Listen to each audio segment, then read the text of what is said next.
I was way early on that. What the hell is wrong with me? Welcome. It is Mysterious Forces Live. It is Saturday, March 9th, 2019. Welcome. As promised, yes, here's a show. And as promised, it's pre-recorded. Because when this is airing tonight, I'm going to be down at Chase Field to see Billy Joel in downtown Phoenix. Sometimes real life takes over. But I worry about you, dear listener, dear viewer. So I'm not going to leave you hanging. So I'm providing content. In reality, it's 11:18 locally here in the morning. So it's not even noon yet. But I appreciate you being here. And I appreciate you watching. Thank you so much. I enjoy these episodes where sometimes I get to kind of talk and pontificate on my own a little bit, and I don't have to deal with the technicalities of a guest. And let me just make that adjustment. There we go. Hey, that's the last of my distractions. Anyway, yeah, no, sometimes it's fun to just do this. And quite honestly, I can't help but think anymore that these types of shows are kind of like CW style, right? Like me talking to you directly in a way. And so not that I haven't done this before, and I'm not copying CW Chanter's thing at all. I just like doing this once in a while. And tonight's topic is timely, in my opinion. And I just wanted to kind of give a little bit of a state of the union, or discord, as you might think of it, in the ufology community and the paranormal community, and amongst all of these YouTube personalities that are emerging. Myself being one of them. So I want to talk a little bit about my show, my intent. I'm not going to go on too long about it. I want to comment on some of what's happened recently in the community. And I'm not here to chastise anyone or judge anyone. I'm here to kind of just state my case, state my opinion. And that's all it is my opinion. And give you something to think about. I'm not even going to pretend that I come here with solutions, because I don't really think there is a practical solution in the classic definition of what a solution is. I can't fix anyone else's issues, problems. I really can't answer the burning question. Excuse me.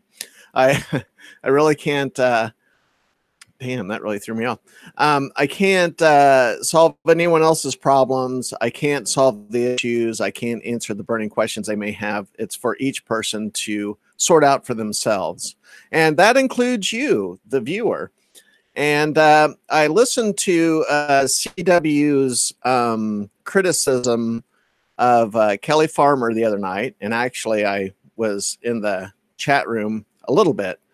And CW was also talking about Linda Moulton Howe and her beef with David Wilcock,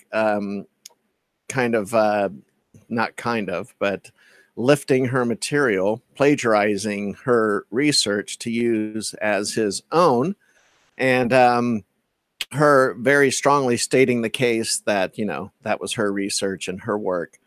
And I want to speak to some of this, and I guess this is kind of my reply to all of this. And this is my reply to kind of everyone. I'm talking to everybody at the same time here. I'm talking to CW, I'm talking to Kelly, I'm talking to Jimmy Pearson. I'm talking to you, the loyal viewers. And I feel, for me personally, it's important for me to say some of this.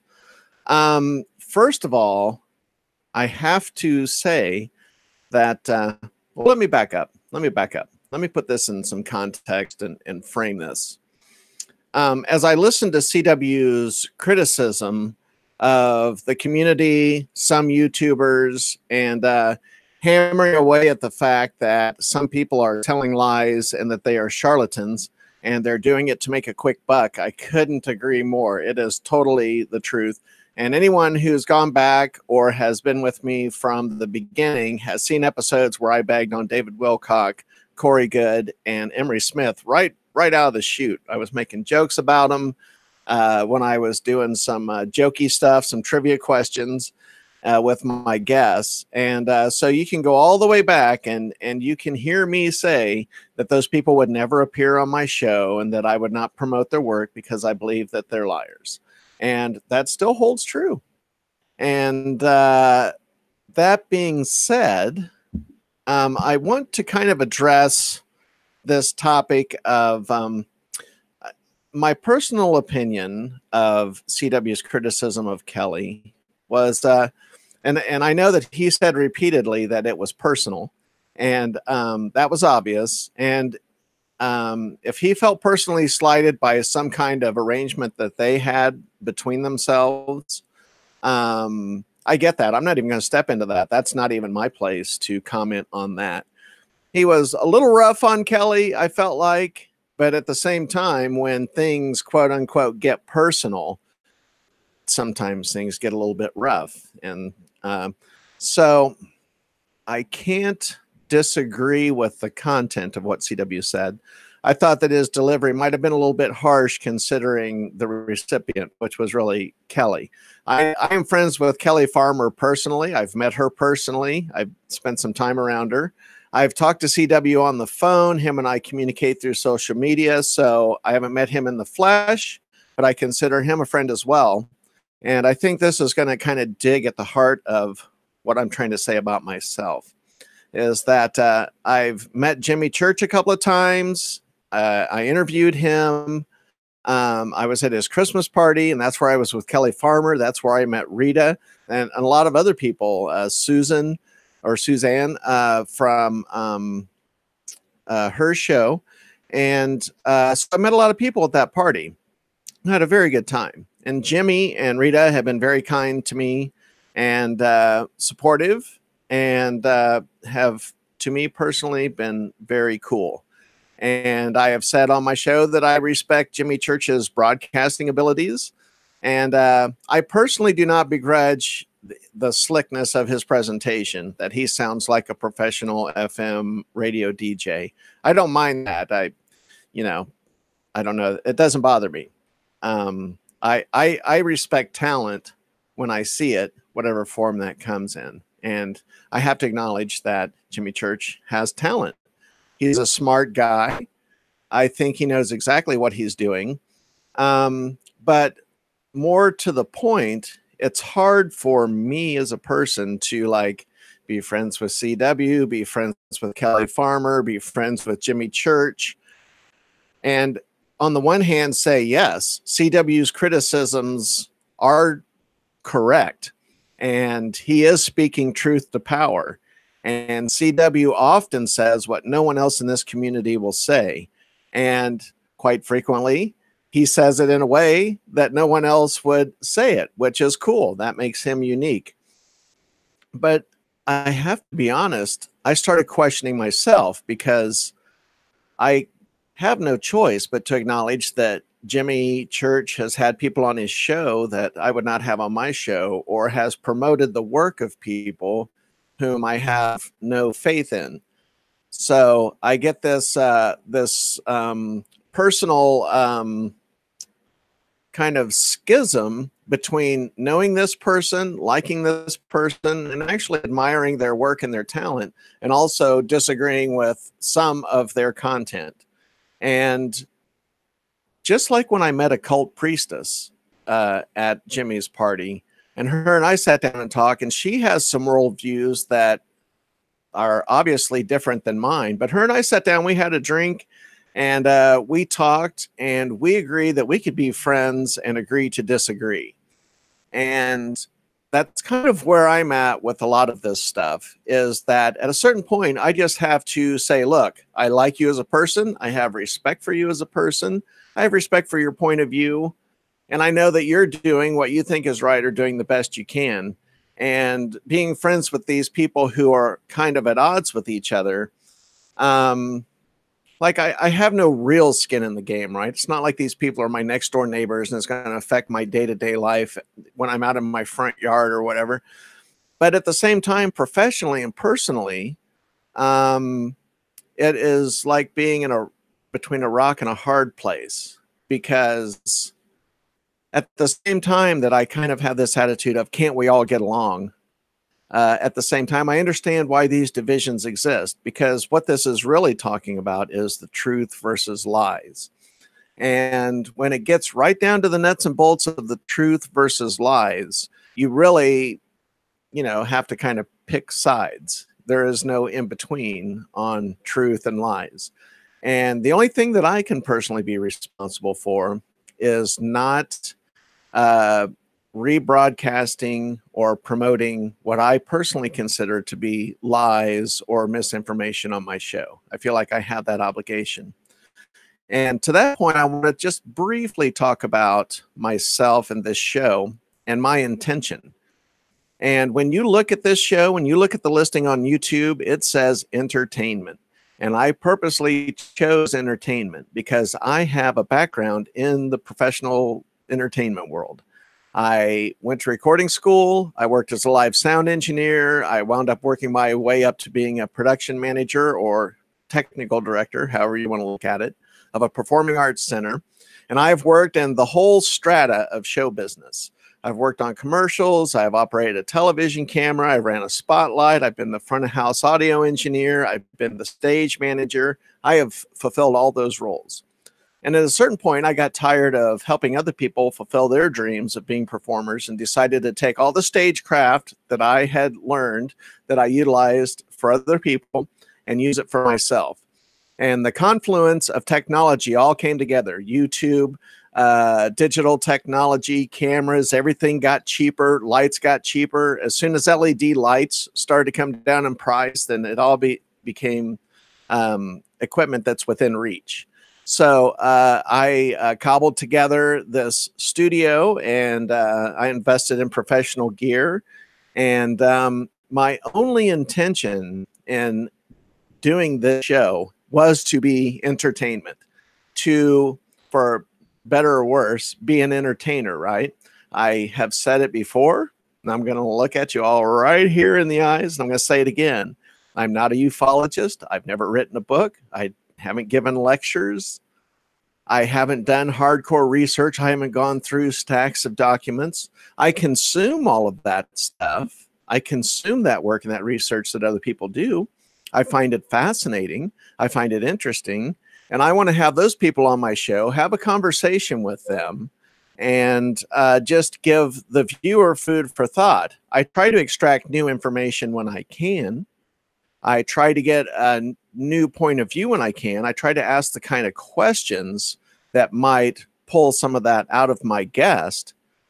But,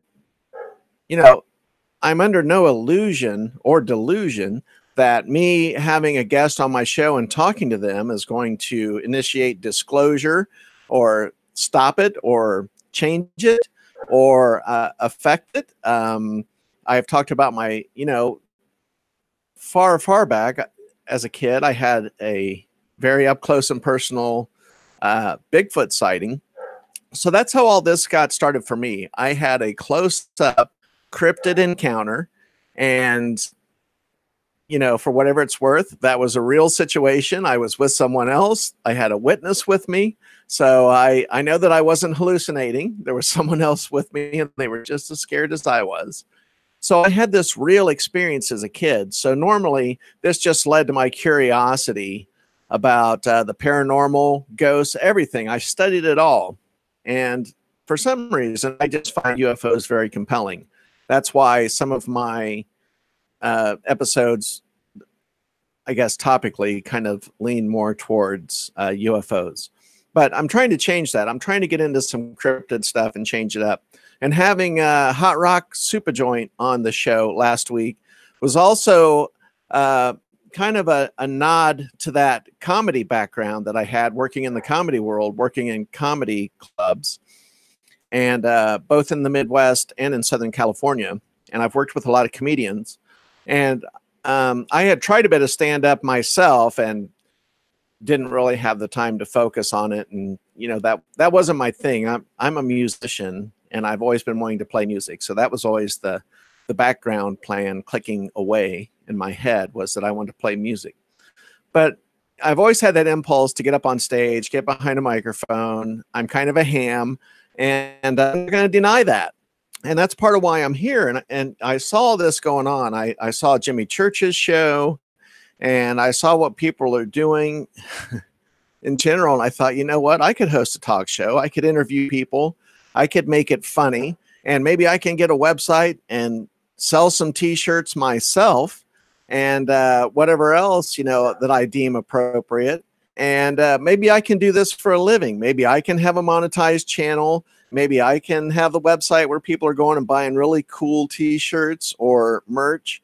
And just, I mean, this is the modern day storefront, right? Like, you know, you see these little shops, especially in big cities, where there's some like hole in the wall shop and they've got who knows what inside, sometimes really weird stuff, sometimes just trashy stuff from, you know, really cheap stuff from China or something. But, you know, no one begrudges that small time proprietor for opening up their little shop and selling their wares. No one's going to come along and say, you're not Target, you're not Walmart, you know, you're not LL Bean. What the hell are you doing here on the street selling, you know, whatever it is you have in your store? Why are you doing this? No one is saying that to these small time merchants. They just see them as small business owners, and everyone just kind of blows past that. Well, this is the modern digital version of that. We are, and I'm talking about people who aren't really getting rich off of this, you know, Fascination Street, Explaining Esoterica. You know, CW is monetized, but he's not paying his bills from this. I guarantee it. And if he is, then I stand corrected. But I can almost promise you, CW is not carrying his family on his YouTube money, whatever that is. I'm just willing to bet. And he would probably agree with that. We are like small business owners. We are proprietors. And someone wrote something, a comment about last night's show, saying about everyone was on the take and it's all about money, blah, blah, blah, blah, blah. Well, for me, it's a little bit of both. It's not all about money. It's about, what did I say? Telling the truth. I want to have people on to talk about these weird, bizarre subjects, but I want it to be as honest as it can be. And it's up to the viewer to decide whether someone is telling the truth or not. I don't do the super woo-woo stuff, but a couple of weeks ago, I had Sabrina Campbell on, who's a psychic medium. Guess what? I know her. I've gotten to talk to her. And because of the content of her character and the kind of person she is, I decided she'd be a good fit for the show. You know, does that mean I'm asking you, the viewer, to believe everything any psychic medium says? No, that's up for you to discern the truth from the BS on that.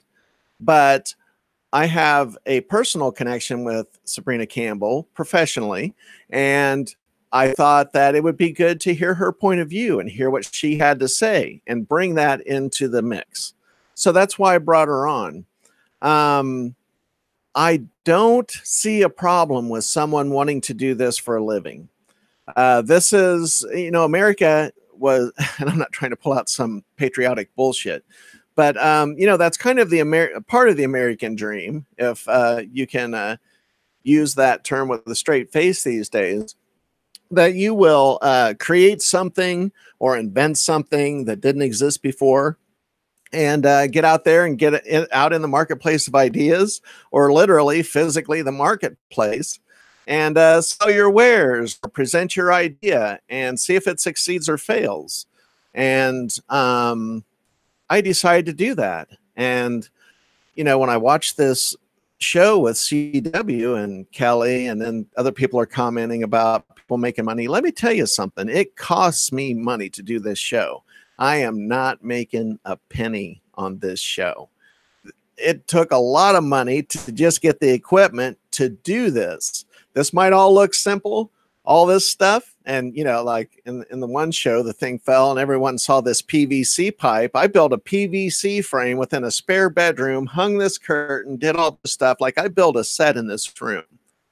And it takes time, energy, and money to do this. So if I build a website and I offer maybe 10 different t-shirts, not with someone else's art on it, but with proprietary art that I've commissioned an artist for, if I want to go sell my own t-shirts, promote my show, get my channel monetized, I have every right to do that.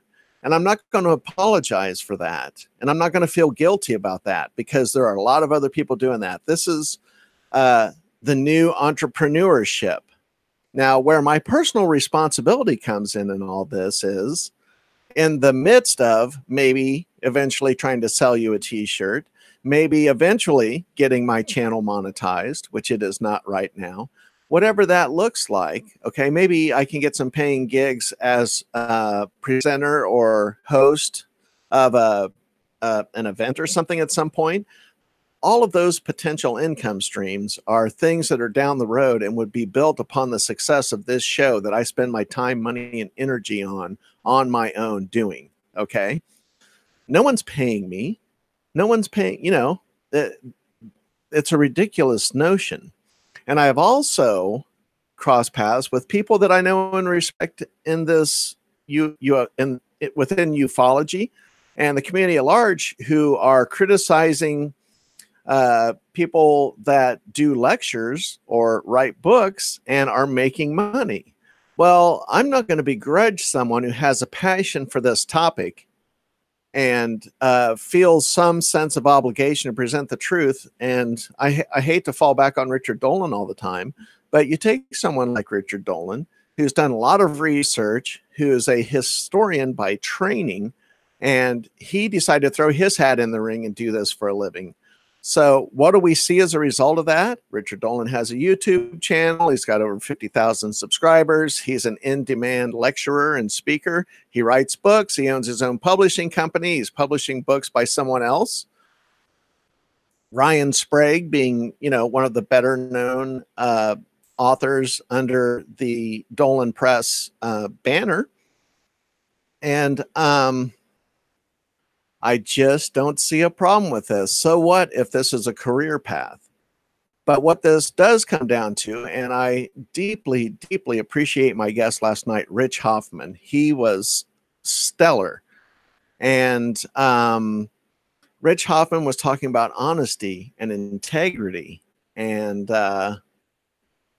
those are qualities that we so deeply need, to believe in this kind of stuff, to believe in Sasquatch, UFOs, or that a house can be haunted, or that someone can have a paranormal experience, or that someone can experience remote viewing or have a dream about something, and then whatever happens in the dream comes true in real life, or has a very similar event happen. No one watching this show right now thinks that that's bullshit. You're watching this show right now because there's some part of something in that spectrum that you believe or have personally experienced yourself. You're interested in this topic for a reason. Just like I'm interested in this topic because I had a Sasquatch encounter. Okay? I don't have any proof of that. You either believe me or you don't, but that's the truth from me. Okay? And that's the engine in my mind and in my soul that is pushing me to talk about this topic. I am fascinated by it. I have a passion for it. And I think going around and knocking other people for making a career choice out of this, I think it's, I don't want to say disingenuous. That would be the wrong word. I just think it's hypercritical. This is, I guess in some ways, I don't want to keep kind of hammering on the point and maybe overstating it. But this is, I don't have a problem with this kind of entrepreneurship. Okay. I don't have a problem with Joe from the Carolinas doing shows, and he's really good at diversifying his topics. Okay. I want Joe from the Carolinas to make money. I want dark journalists to make money. I want to make money. I don't mind if Richard Dolan makes money. I don't think that someone making money from what they do and what they have a passion for dilutes the message or affects the truth. The truth is what it is, and it stands apart from all of this other crap, okay? So we're in the wild west of this. We're in the infancy of this kind of technology, this kind of entrepreneurship. And you've got everything from Joe Rogan, and then the drama of Alex Jones being deplatformed. And we're all still collectively together trying to figure this out while these corporations behind the scenes are collecting all of our data and selling it off amongst each other and making a buck off of us kind of invisibly behind the scenes while we're paying attention to something else. And that's just where we find ourselves right now. But I'm not going to get mad at C.W. Chanter for speaking truth to power as he sees it. I'm not going to get mad at Kelly Farmer for having a guest on that I don't believe or trust, because Kelly Farmer is responsible for her own actions and her own show, and she can speak for that, okay? And it would be easy to sit back and take pot shots at everyone else. I could go to other people's channels and other people's shows and look for mistakes or look for a guest that I don't agree with or a guest that I think is a liar. I could spend a whole hell of a lot of time doing that, but what kind of a life would I have if that's what I was doing? Was just trolling people in chat rooms or trolling their channel or whatever. I mean, what kind of a life is that? So I guess we all have to ask ourselves, do a lot of these researchers, I don't know why I said that, a lot of these researchers, do these researchers, do these authors, do these lecturers, do they have a right to go out and speak on this topic and make a living? Absolutely. But when making money becomes the priority over the truth, then that's when I have a problem with it. I don't have a problem showboating these topics, presenting these authors, presenting different ideas, bringing a psychic medium on that I like, okay? I'm not asking you to believe in psychic mediums. I'm presenting an interesting guest. We're talking about something, and it's entertainment. That is the bottom line here. This is entertainment. I'm not going to deny it. I'm not going to try to pretend it's anything else. I am an entertainer. I have kind of a bigger than life personality sometimes. And I decided to try this and give this a shot and have some control over this in a way that you don't have control over a band, because that's like being married to 3 or 4 other people and you've all got to get along. And when one person fucks up or shows up hungover or their girlfriend doesn't want them to come and practice that day, like, you know, you're fighting all these other people when it comes to music and having a band and doing that whole thing. I'm in control of this. I'm in control of myself, my content. I make the decisions. And so this is a lot easier to manage, because then the only person I have to manage is myself. And that's hard enough sometimes. That's hard enough sometimes. Trust me.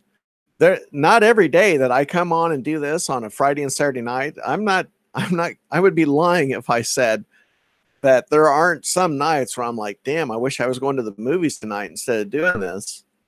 But I'm doing it, and I'm not getting paid. I'm paying to do this. Right now, my status is I'm paying to play. But that's an investment in the future for me, and that may not pay off.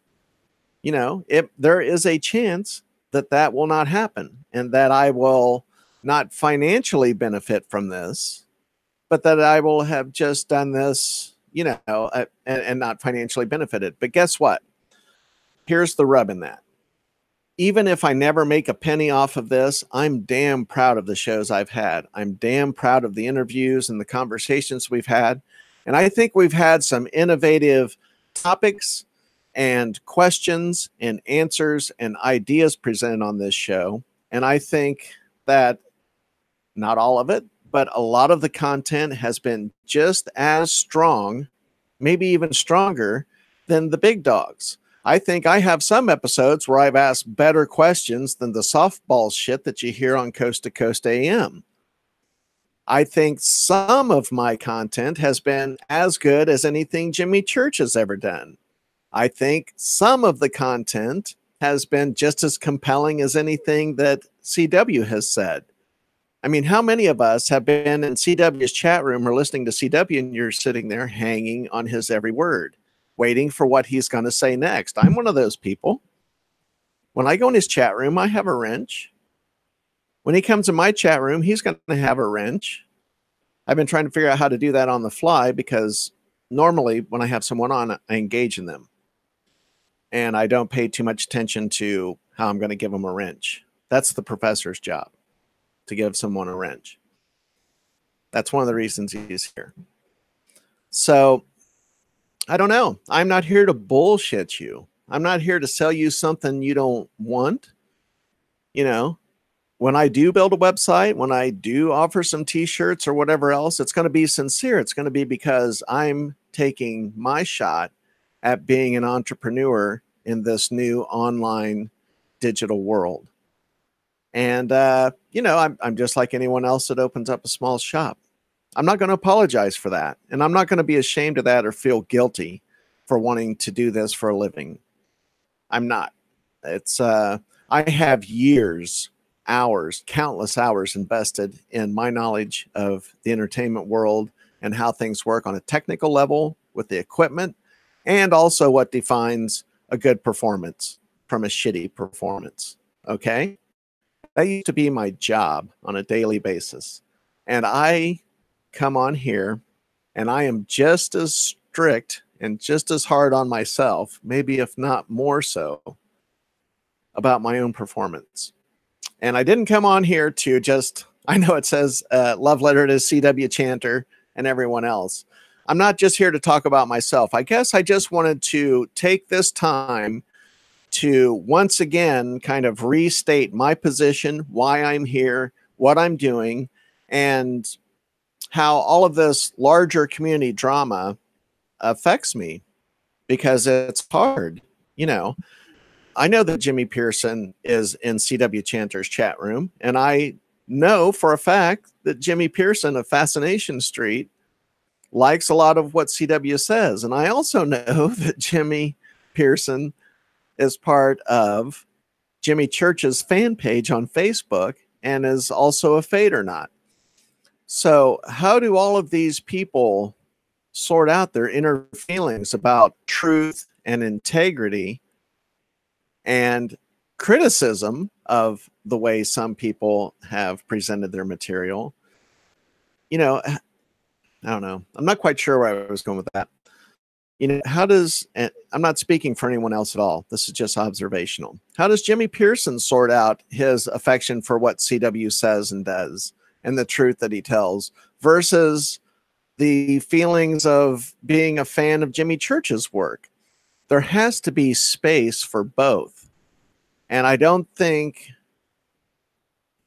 if CW Chanter did criticize someone for like being a fan of his work and being a fan of Jimmy Church, I'm not quite sure that he's got any leverage there, because I don't think that's, I think when you're the person who has a show and you're presenting material, I don't really think you're in a position to judge your viewers and your listeners to that extent. I like a lot of what Jimmy Church does with certain guests, but I don't like it all. I don't listen to every episode of Fade to Black. I certainly don't. It's very dependent on who the guest is. Depending on who the guest is, that depends on whether I'm going to join in and listen or not. And that has to do with a lot of these shows. And I know that it's true for this show. You may look at who the listed guest is and say, I can skip over that. Or you can see the name of someone else and say, wow, I have to see that. I can't miss that. And that's part of how this works. So where do we go from here? How do we focus in on honesty, integrity, and truthfulness versus opinion versus charlatans versus liars? You know, does Jimmy Church have a cult? In my personal opinion, based on the definition of a cult, I would say no. Because fans of a band are not a cult. Fans of a particular movie star or movie are not a cult. There can be cult-like behaviors within that subset, but by definition are not cults. You know, I'm not pushing any point of view on this show that has to do with any kind of messiah complex. You're not hearing any language come out of this show that is promising some kind of salvation, promising some kind of disclosure that's going to affect your life for good or bad. You're not hearing moral pontification.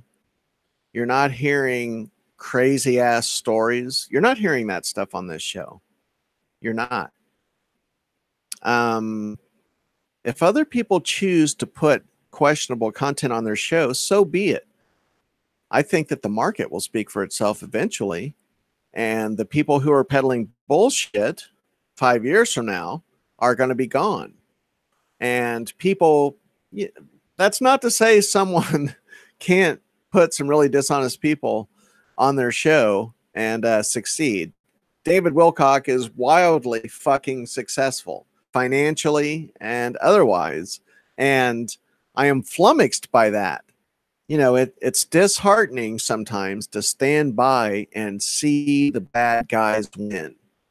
It's hard to stand by and watch the bad guys cash in while people with less status in the community or not as strong of branding or marketing can do much better work with integrity and not financially succeed and not make it or not get the views, whatever it is they're digging for.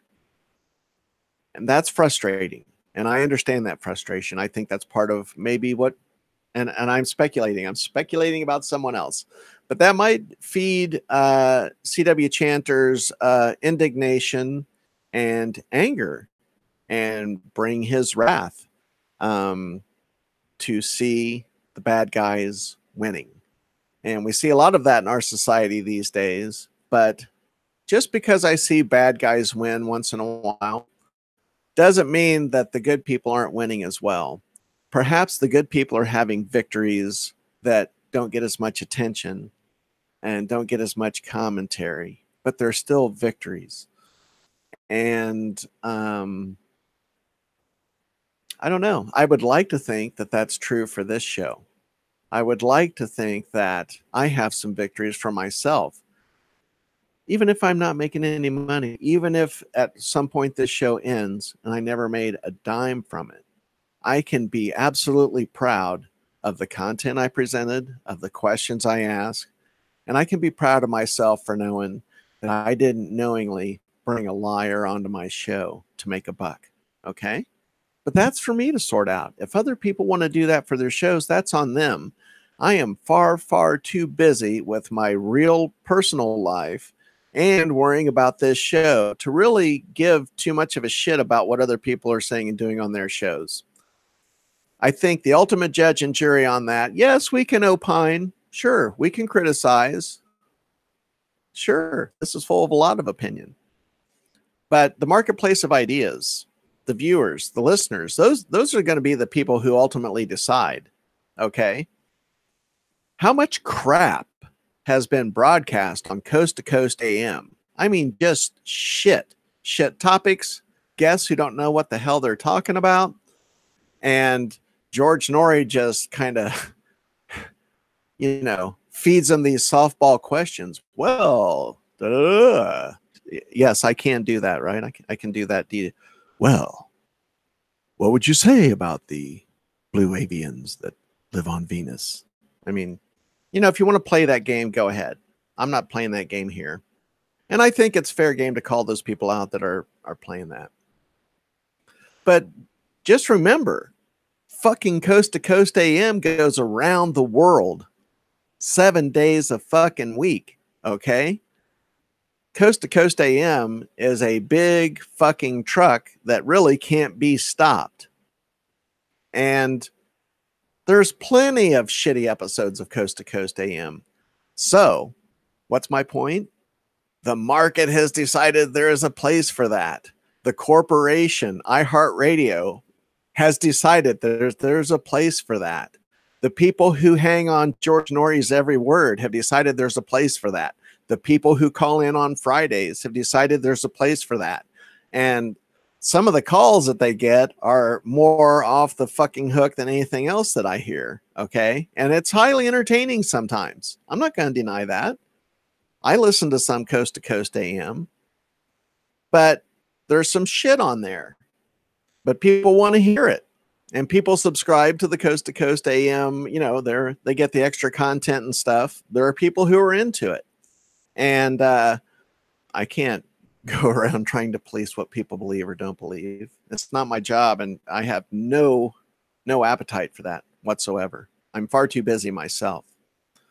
So in terms of sticking with the theme of having this be a love letter to C.W. Chanter and everyone else, and I am ripping off C.W. Chanter's line, but I'm only using it on him. C.W. Chanter, if no one has told you that they love you today, I do. I just like saying that to him because he says it to so many other people. I think sometimes he needs to hear it. Sometimes CW needs to know that someone loves him too. Guess what? I also love Kelly Farmer. I want to see Kelly Farmer succeed. I want to see her be a happy person. Okay?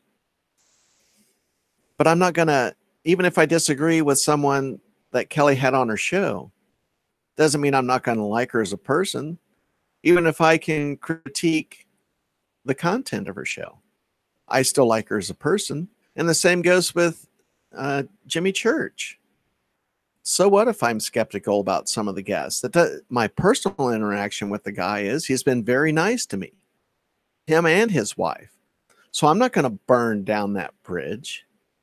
They have both personally been very nice to me. Now, you know, if things got egregious, and I don't care if it's Jimmy Church, Richard Dolan, or anyone else, if they start in really, I don't know, going over the line, I guess I don't know what my line is. I don't know where the line is for me right now. And perhaps that's one of the most honest things I can say to you.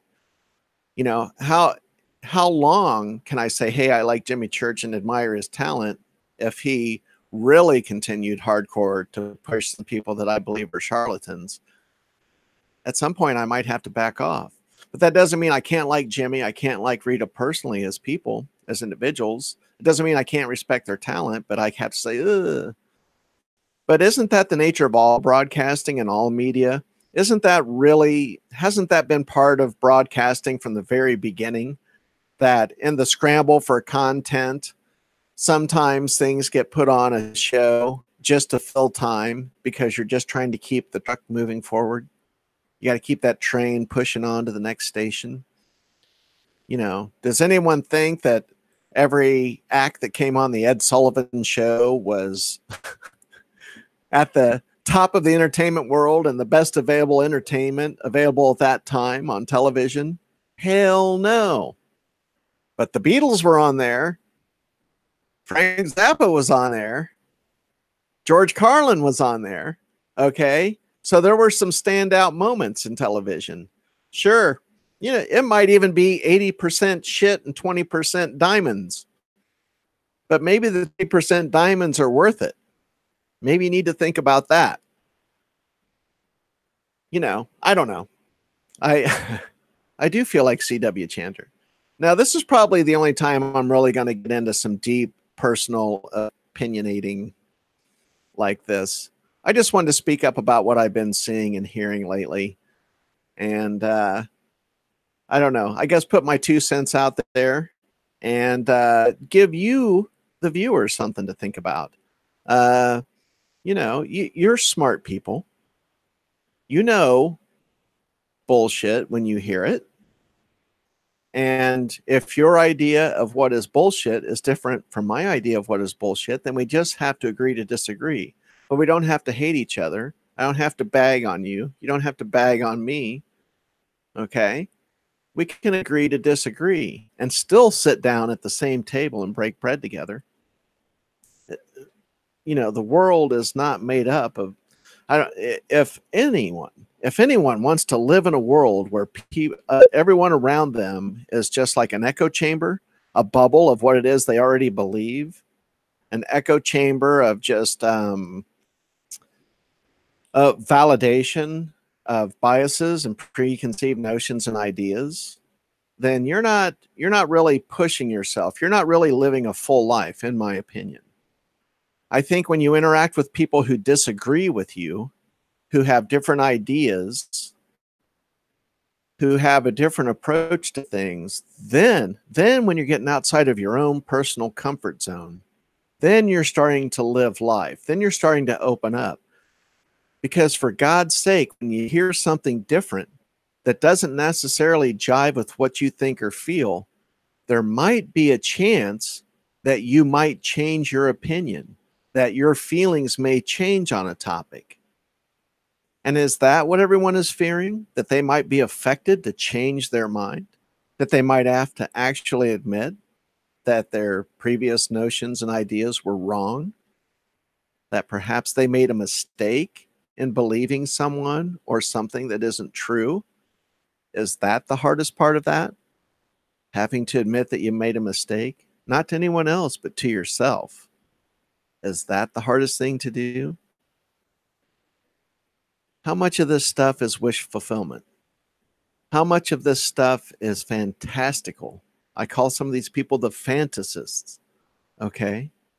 Some of these stories that are being passed off as truth and facts are way beyond some shit you'd read in a Harry Potter book or see in a science fiction movie.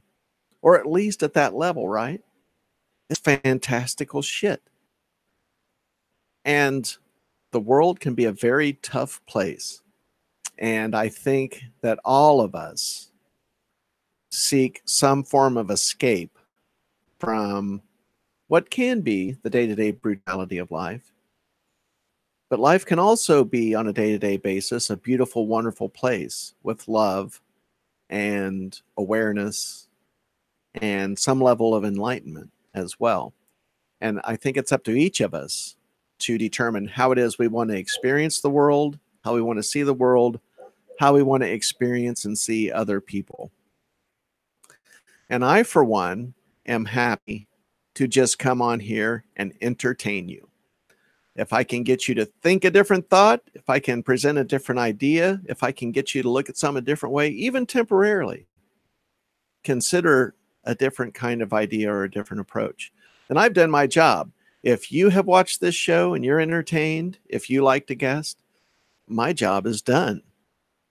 Because I'm not here to save the world. I'm not here to save you. I'm not here to solve your problems. Do I want to make some money off this? Indeed, I do. Eventually, yes. I would like this to be financially successful. I would love to make money off this. And I'm not going to feel ashamed about it.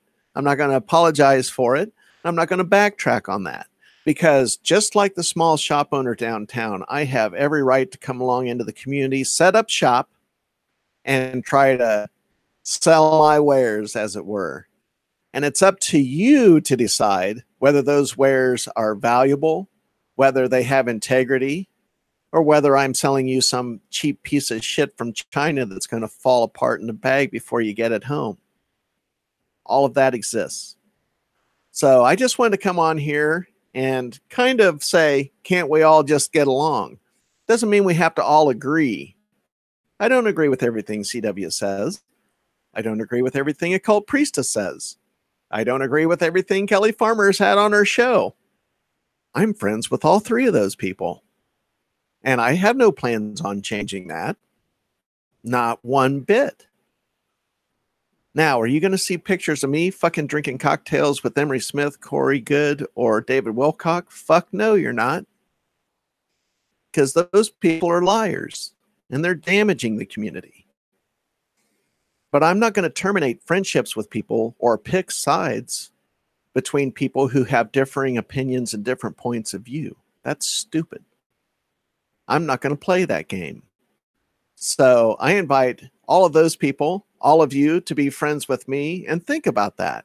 Can we be mature adults with civil discourse and agree to disagree, but still get along, or still get along well enough to want to sit down at the same dinner table and break bread with these people and share ideas? I think that's the higher path, don't you? not fucking tearing everybody down, not burning down the fucking village around you to make a point. That's not what I'm going to do. And I think you all know that. You know that about me. You know that about this show. And as far as these other YouTube personalities go, you know who is who and what they're about. You've been watching. You're paying attention. You're smart. I'm not talking down to you at all. I'm not patronizing you. I'm speaking truth to power because I know that you know better as well.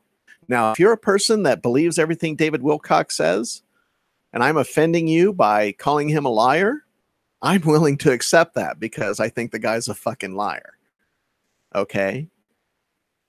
And if you're buying what David Wilcock is selling, then maybe you're at the wrong show here. Maybe you should be watching Gaia TV. That's fine. That's perfectly fine. Help yourself. But if you want truth, integrity, honesty, if you want transparency, you know where to go. And it's this show right here.